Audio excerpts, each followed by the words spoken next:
आज हम स्टडी करेंगे deduction of presence of chlorine and bromine in a molecule कि हमारे पास कोई अगर कंपाउंड हो उसके अंदर क्लोरीन प्रेजेंट हो या एक और कंपाउंड हो जिसके अंदर ब्रोमीन प्रेजेंट हो तो हम उसको किस तरह से एनालाइज कर सकते हैं, देख सकते हैं।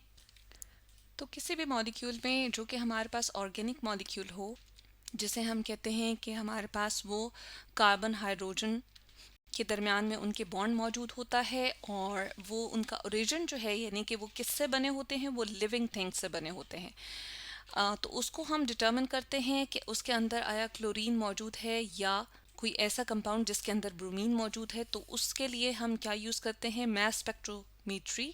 और मैस स्पेक्ट्रोमीट्री में एक एन में हमें ग्राफ जो है वो मिलता है उस कंपाउंड का, जो कि इंफॉर्मेशन देता है नंबर ऑफ एटम्स या एटम्स के बारे में बताता है कि किस तरह के एटम मौजूद हैं और कितने मौजूद हैं, और इसके साथ साथ मैस के बारे में यानी कि उसके वज़न के बारे में बताता है।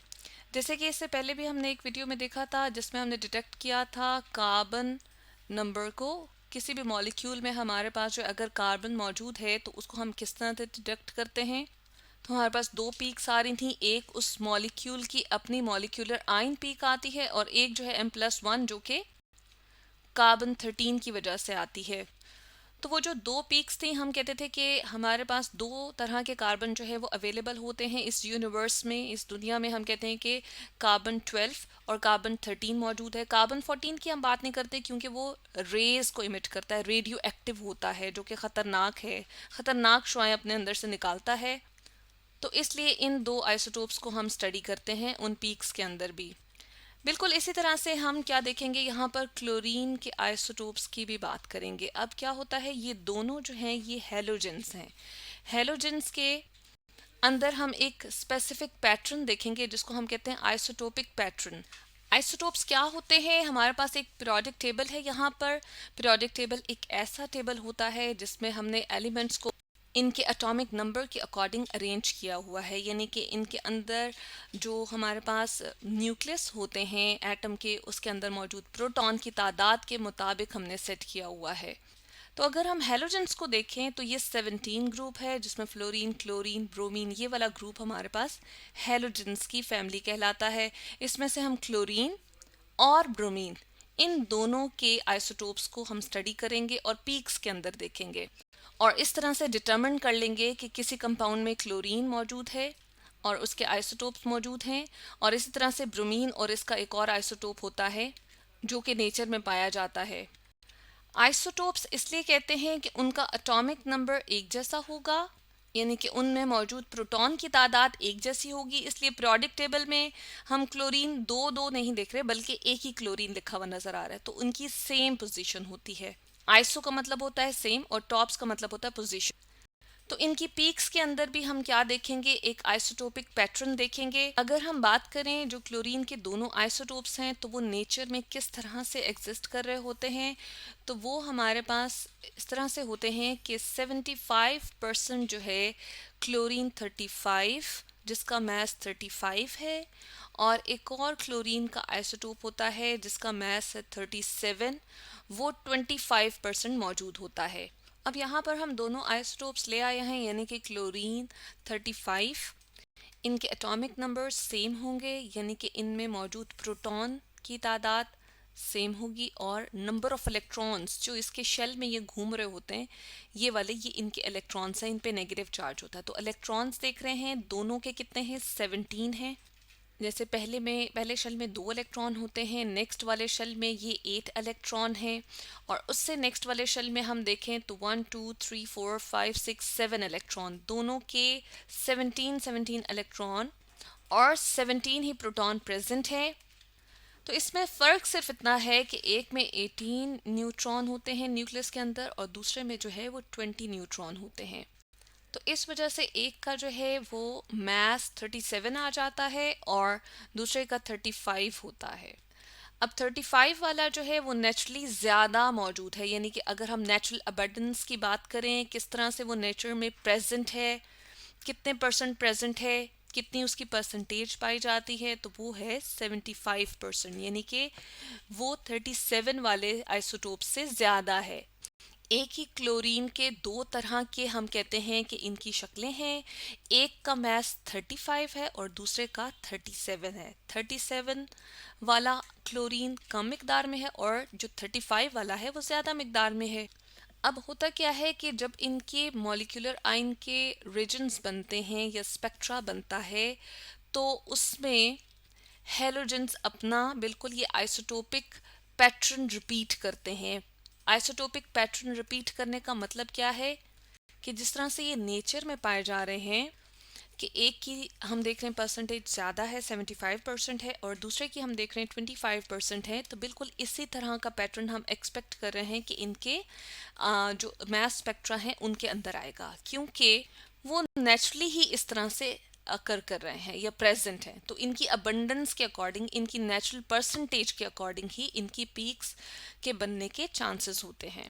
तो इसमें हम अगर एक कंपाउंड को देख लें कि हम यहाँ पर एग्जांपल ले लेते हैं C2H5 Cl की, जिसको हम कहते हैं क्लोरो इथेन।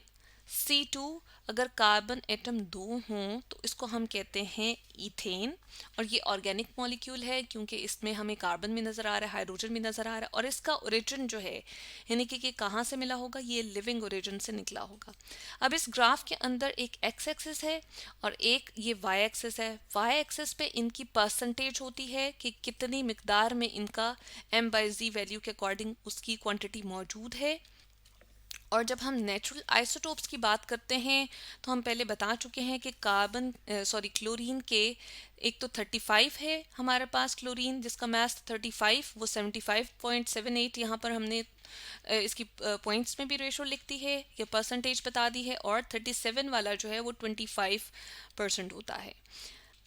अब इसकी मॉलिक्यूलर पीक को अगर हम देखते हैं तो एक जो है वो अपनी रिलेटिव इंटेंसिटी 100 दे रहा है, और M+2 जो कि क्लोरीन 37 की वजह से क्लोरोईथेन बन रहा है, क्योंकि ये खुद दो तरह के क्लोरीन है ना, एक क्लोरीन 35 है और एक क्लोरीन 37 है।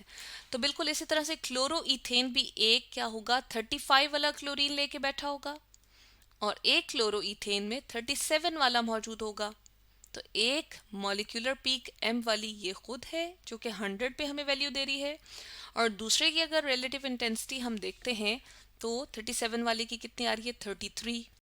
इसका मतलब ये है कि एक मॉलिक्यूल जो हम ऑब्जर्व कर रहे हैं तो इसमें जो दो पीक्स आ रही हैं m और M+2 की, इनके दरमियान में रेशो क्या बन रही है, 3:1। इसको हम कैलकुलेट भी कर सकते हैं कि 100 और 33 के दरमियान में रेशो किस तरह से 3:1 बन रही है, यानी कि 33 को अगर हम 3 टाइम्स करते हैं तो ऑलमोस्ट 99 आ रहा है, ये जो कि 100 के करीब है। तो इस तरह से इन दोनों के दरमियान में एक तरह से रेशो क्या है, 3:1। इनका तनासुब क्या आ रहा है, हम देख रहे हैं कि 3:1 है, जो कि अप्रॉक्सीमेटली हमने यहाँ पर लिखा है। तो इस पीक की ऑब्जर्वेशन हम ये बता देते हैं कि हमें ऑब्जर्वेशन हमने ये नोट की है या हमने इस पीक से क्या ऑब्जर्व किया है कि इनकी इंटेंसिटी रेशो जो कि m और M+2 है, इनकी क्या आ रही है रेशो, 3:1। तो इस बेसिस पे हम कंक्लूड कर सकते हैं या हम ये बता सकते हैं कि जो रेशो आ रही है 3:1 वो बिल्कुल इसी तरह से है जो कि क्लोरीन के अपने आइसोटोप्स के अपने दरमियान में रेशो है। तो नेचुरली जिस तरह से वो एग्जिस्ट कर रहे हैं वो उसी तरह से अपनी पीक भी दे रहे हैं। जैसे हमने बात की थी कि नेचुरली जो 35 वाला क्लोरीन है वो 75% तक एग्जिस्ट करता है और 37 वाला जो है वो 25। तो इनके दरमियान में रेशो क्या है, 3:1। ये इससे 3 गुना ज़्यादा है, यानी कि 25 का अगर हम 3 टाइम्स लें, जिस तरह 25 को मल्टीप्लाई करते हैं 3 से, तो हमारे पास आंसर क्या आता है, 75। तो ये 3 गुना इससे ज़्यादा है। बिल्कुल इसी तरह से ये अपनी पीक भी इससे 3 गुना ज़्यादा देता है। तो इस तरह से हमने कंफर्म कर दी है प्रेजेंस ऑफ क्लोरीन कि इसके दोनों आइसोटोप्स इस कंपाउंड में प्रेजेंट हैं। इसी तरह से अगर हम बात करें ब्रोमीन के बारे में कि हम उस ब्रोमीन को जिसके आइसोटोप्स भी एग्जिस्ट करते हैं नेचर में, बिल्कुल इसी तरह से जिस तरह हमने क्लोरीन की बात की थी, ब्रोमीन के आइसोटोप्स भी होते हैं। तो ब्रोमीन के भी नेचर में दो तरह के आइसोटोप्स एग्जिस्ट कर रहे हैं, लेकिन उसमें डिफरेंस ये है कि वो ऑलमोस्ट एक जितने ही परसेंटेज में है। एक 50.69% है और दूसरा 49.31% है। तो ऑलमोस्ट हम कहते हैं कि 50-50 इनकी जो है परसेंटेज पाई जाती है। तो ब्रोमीन का अगर हम आइसोटोप देखें तो जो 79 वाला है, यानी कि जिसका मास है 79, वो भी हमारे पास यहीं एग्जिस्ट कर रहा होगा क्योंकि उसका एटॉमिक नंबर भी 35 है। और अगर हम दूसरे ब्रोमीन की बात करें तो उसका एटॉमिक नंबर यानी कि इलेक्ट्रॉन या प्रोटॉन की तादाद 35 ही है। दोनों में 35 प्रोटॉन नंबर है जो कि शो करता है इनकी पीरियोडिक टेबल में पोजीशन। अब ये दोनों एक ही जगह पे मौजूद है ना, तो इसलिए उनको कहते हैं आइसोटोप। आइसो मीन सेम और टॉप्स मीन उनकी पोजीशन। लेकिन फ़र्क सिर्फ इतना है कि न्यूट्रॉन की तादाद एक में 44 है और दूसरे में 46 है, जिसकी वजह से एक का मास जो है 79 और दूसरे का 81 है। अब याद रहे कि मास जो है वो प्रोटॉन और न्यूट्रॉन इन दोनों को प्लस करने से आता है, यानी कि जो कि न्यूक्लियस में मौजूद होते हैं ना ये वाले, इन दोनों को प्लस करते हैं तो हमारे पास मास नंबर आता है। अब इन दोनों की ऑलमोस्ट हमें रेशो क्या नज़र आ रही है, 1:1, यानी कि ये नेचुरली जो हमारे नेचर में पाए जा रहे हैं, तो इनकी परसेंटेज से पता चल रहा है कि इनकी दरमियान ऑलमोस्ट एक जितनी ही हम कहते हैं कि इनकी रेशो जो है वो मौजूद है। इसका मतलब ये है कि हम ये असूम कर सकते हैं कि इनकी जो पीक्स आएंगी वो भी ऑलमोस्ट एक ही तरह की होंगी, एक जैसी ही लाइंस बनाएंगी और उनकी रेशो भी ऑलमोस्ट एक जैसी होगी। अब इनके अगर हम देखें किसी कंपाउंड की पीक्स के बारे में तो हमारे पास एग्जांपल है ब्रोमो इथेन। इसमें भी हम कह रहे हैं कि कार्बन और हाइड्रोजन के दरम्यान में बॉन्ड मौजूद होगा और यहाँ पे हेलोजन है, जो कि हमने देखा था इस पीरियोडिक टेबल में ये 17 ग्रुप जो है वो हेलोजन की फैमिली होती है, तो यहाँ पर ये मौजूद होते हैं। ब्रोमीन के जिस तरह से हमने बात की कि आइसोटोप्स होते हैं दो, एक है हमारे पास 79 वाला और एक 81 वाला, तो इसी तरह से बिल्कुल इस कंपाउंड के भी हमारे पास दो पीक्स इस वजह से आ रही हैं कि एक के अंदर एम वाली पीक के अंदर 79 वाला ब्रोमीन मौजूद है जिसका मास 79 है और दूसरी के अंदर जो है वो 81 वाला ब्रोमीन मौजूद है।